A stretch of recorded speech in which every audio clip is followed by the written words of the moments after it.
Hello everyone, मैं हूं आपका कार जासूस अभिराज एंड आज के हमारे वीडियो का टॉपिक है सेफ्टी रेटिंग्स कार की। कार बाय करने के बाद डिलीवरी लेने से पहले हमारी पहली चिंता होती है इंश्योरेंस कंप्लीट है या नहीं, ताकि अगर एक्सीडेंट हो गया तो फिर हमको एक्सपेंसेस का चिंता ना करना पड़े। पर क्या एक्सपेंसेस से सब कुछ है? क्या कार के अंदर बैठने वाला ड्राइवर और पैसेंजर, उनकी सेफ्टी मैटर नहीं करती?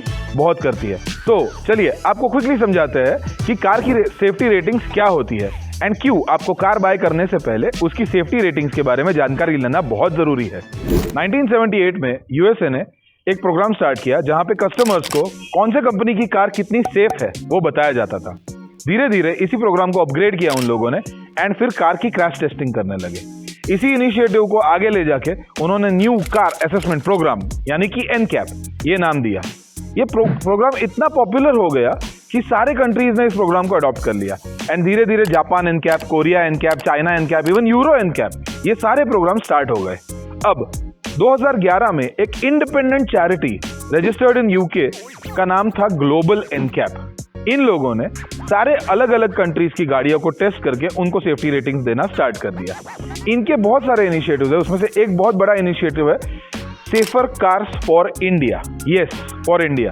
इसका मतलब क्या है कि अब इंडियंस को भी मैच्योर कस्टमर बन के कार खरीदने से पहले उसकी सेफ्टी रेटिंग्स का रिसर्च करना बहुत जरूरी है। बिफोर हम एनकैप क्या होता है उसमें जाए, let's do some myth busting. Myth busting मतलब हमको सेफ्टी के फीचर्स के बारे में कुछ जानकारी होती है पर वो पूरी नहीं होती है। हमारे दिमाग में कुछ थॉट्स होते हैं, तो ऐसे कुछ थॉट्स हमने वीडियो सर्वेस किए एंड लोगों ने हमें कुछ बताए हैं, तो उसके बारे में हम एक एक करके मिथ बस्टिंग करेंगे। सबसे पहला थॉट, लोग ये सोचते हैं कि अभी गाड़ी ले लेते हैं इन द बजट एंड फिर आगे चल के उसमें सेफ्टी फीचर ऐड करवा लेंगे। गलत। This is the biggest myth. आप एक बार गाड़ी ले लो, उसके बाद उसके सेफ्टी फीचर्स बदले नहीं जा सकते, बाद में कोई फिक्सिंग पॉसिबल नहीं है। तो याद रखिए, जब गाड़ी लेनी हो तभी सारे सेफ्टी फीचर्स के साथ आएगी, उसके बाद आप गाड़ी के सेफ्टी फीचर्स बदल नहीं सकते हैं। That is the first myth. अब सेकंड मिथ हमारा यह है कि अगर मेरी गाड़ी बड़ी है, बल्कि है, तो फिर मुझे या पैसेंजर्स को कुछ नहीं होने वाला। अगर गाड़ी ठोक भी दे तो हमको अंदर डैमेज कम होगा। यह सबसे बड़ा मिथ है कि बड़ी गाड़ी मतलब सेफ गाड़ी। गलत। गाड़ी में बहुत सारे फीचर्स होते हैं एंड सिर्फ उसका साइज एंड वेट मैटर नहीं करता सेफ्टी के लिए। इंडियन रोड्स पे बहुत सारी ऐसी गाड़ियां हैं जो काफी बल्कि काफी बड़ी है पर वो उतनी ज्यादा सेफ नहीं है। This myth has been busted. तीसरा एंड सबसे इंपॉर्टेंट मिथ ये होता है कि हमें ये लगता है कि एक बार गाड़ी खरीद लेने के बाद उसके सेफ्टी फीचर्स जो है वो बहुत ज्यादा मेंटेनेंस मांगेंगे। अब ये मेंटेनेंस जो है वो बाकी सारी चीजों का हो सकता है पर सेफ्टी फीचर्स उतना ज्यादा मेंटेनेंस नहीं मांगते हैं।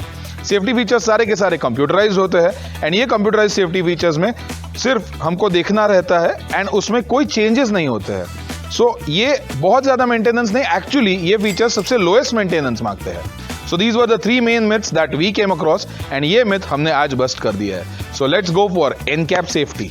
तो आइए क्विकली समझते हैं कि ये एनकैप टेस्ट किए कैसे जाते हैं। अलग अलग एनकैप्स के अलग अलग टेक्निक्स होते हैं इस टेस्ट करने के लिए।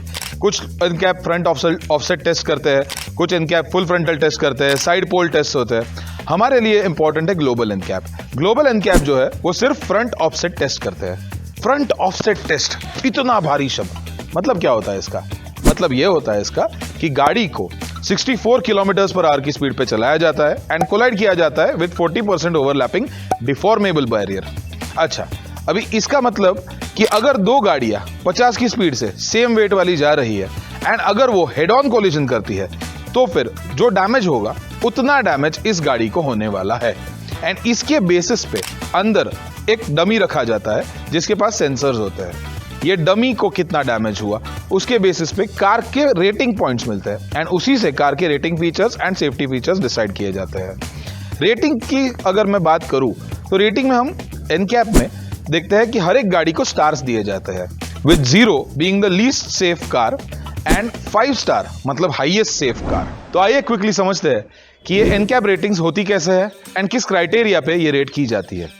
सबसे पहले एनकैप अगर कोई भी कार टेस्ट करता है तो उसका बेस वेरिएंट टेस्ट करता है, बिकॉज बेस मॉडल बाय करने वाले लोगों की सेफ्टी भी बहुत ज्यादा जरूरी है। एनकैप रेटिंग्स के लिए लोगों को स्टार्स देता है, जैसे कि कोई भी गाड़ी आएगी तो उसको 0 स्टार अगर मिलता है इसका मतलब that car is not safe at all.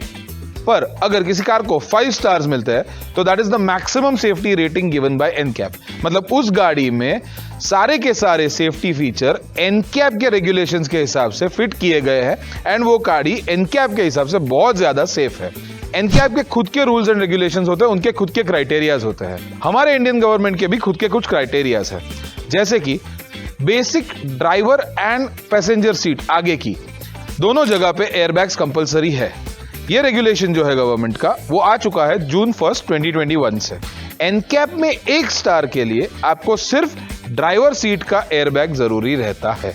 Now आगे की टेस्टिंग के लिए एनकैप क्या करता है, एनकैप के 2 मोड्स ऑफ टेस्टिंग होते हैं। इन 2 मोड्स ऑफ टेस्टिंग के लिए एनकैप ने 2 कैटेगरीज बनाई है। पहली कैटेगरी है अडल्ट ऑक्यूपेंट टेस्टिंग, दूसरी कैटेगरी है child occupant testing.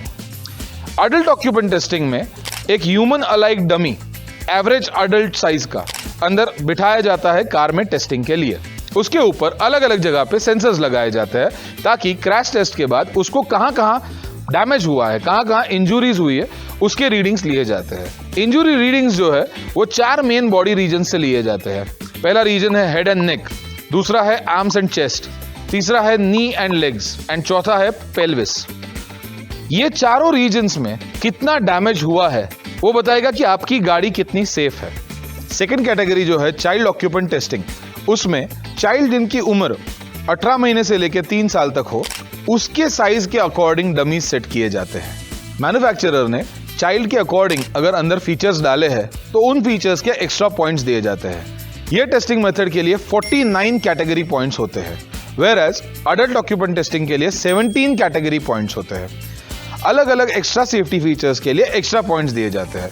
For example adult occupant testing में अगर कार में एक्स्ट्रा सेफ्टी फीचर्स है जैसे कि ABS है, सीट बेल्ट सेंसर है, स्पीड मॉनिटरिंग सिस्टम है, तो फिर उस चीजों के पॉइंट्स एक्स्ट्रा मिलते हैं। Similarly child occupant testing system के लिए सीट बेल्ट मार्कअप, आइसोफिक्स, ऐसे अलग अलग फीचर्स अगर दिए गए हैं तो उस चीज के एक्स्ट्रा पॉइंट्स दिए जाते हैं कार को। So are all Indian cars tested by NCAP? No, sadly हमारी सारी की सारी कार्स एनकैप से टेस्ट नहीं हो पाती। जैसे हमने आपको बताया ग्लोबल एनकैप एक चैरिटी फाउंडेशन है तो उनके रिसोर्सेस लिमिटेड होते हैं। इंडिया में बहुत सारी गाड़ियां बेची जाती है तो ये पॉसिबल नहीं है कि वो लिमिटेड रिसोर्सेस में सारी की सारी गाड़ियां एनकैप टेस्ट करे। ऑल्सो यहाँ पे सेफ्टी कंपल्शंस उतने ज्यादा लेवल के अभी तक है नहीं। अगर सेफ्टी रेटिंग्स एनकैप के कंपलसरी कर दिए जाए या मैंडेटरी कर दिए जाए गवर्नमेंट से तो फिर हम ये एनकैप टेस्टिंग के लिए आगे फ्यूचर में सोच सकते हैं। बट द थिंग इज कि सारी गाड़ियां सारी कंपनीज भेजती नहीं है एनकैप के लिए।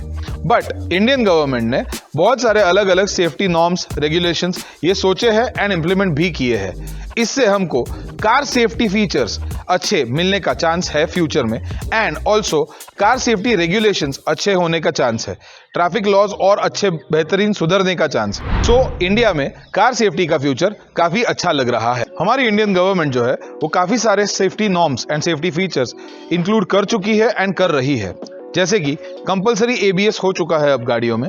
Also compulsion of ECS is a boon. Also ऐसे कुछ safety features and safety norms हम देखने वाले हैं फ्यूचर में, जिससे हर 60 सेकंड पे एक बार बीप साउंड बजेगा अगर आपकी गाड़ी कॉन्स्टेंटली 80 किलोमीटर के ऊपर है एंड अगर आप गाड़ी 120 किलोमीटर के ऊपर चलाते हो तो एक कांस्टेंट बीपिंग साउंड सुनाई देगा। Also compulsory reverse sensors is the new thing. हम ऐसा देख सकते हैं कि इन सारे ट्रेंड्स के बाद शायद फ्यूचर में ऑटोनोमस इलेक्ट्रिक ब्रेकिंग भी आ जाए। सो इंडिया में कार सेफ्टी का फ्यूचर काफी ब्राइट है। तो ये थी आज की हमारी video guys NCAP safety ratings के बारे में। अगर आपको इस वीडियो से कोई भी वैल्यू मिलती है, अगर आपको कुछ नया सीखने मिला है तो इस वीडियो को नीचे लाइक करें, शेयर करें, अपने दोस्तों के साथ शेयर करें, अपनी स्टोरीज में शेयर करें, इसको आग की तरह फैला दो। एंड ऐसी वीडियो फ्यूचर में देखने के लिए प्लीज हमारे चैनल कार जासूस को सब्सक्राइब करें। मैं बार बार आऊंगा, आपको मिलूंगा, आपको नई चीजें बताता रहूंगा और ये ऑटोमोबाइल की दुनिया के बारे में आप जानते रहोगे मुझसे यानी अभिराज से @car jasus videos।